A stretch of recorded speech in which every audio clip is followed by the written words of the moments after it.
Les parlementaires irlandais ont massivement soutenu le projet d'accord du Brexit conclu la semaine dernière entre Londres et Bruxelles. Pour l'Irlande, ce projet d'accord répond à toutes les exigences du gouvernement. Dans une interview accordée à Euronews, le ministre irlandais des Affaires étrangères l'assure, côté irlandais, il ne sera pas renégocié. Le texte du projet d'accord a été accepté, le débat est clos. Le gouvernement britannique l'a approuvé, on ne va pas en rediscuter. Si l'on recommence à en débattre, il est certain qu'une avalanche d'autres requêtes d'autres pays suivra.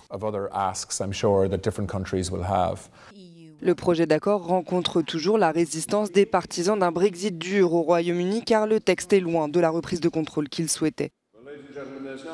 Une vision des choses peu réaliste pour Simon Coveney.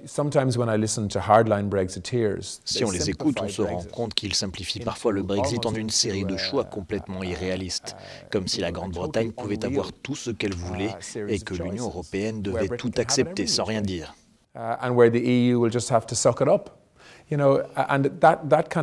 Ce genre de discours simpliste et parfois agressif ne reflète pas la réalité.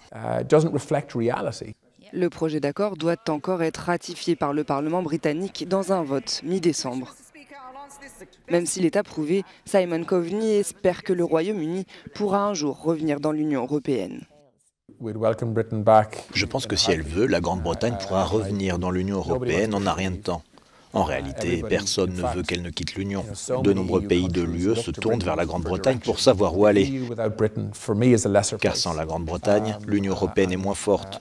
Donc oui, bien sûr, j'aimerais qu'un jour peut-être la Grande-Bretagne redevienne membre de l'Union européenne.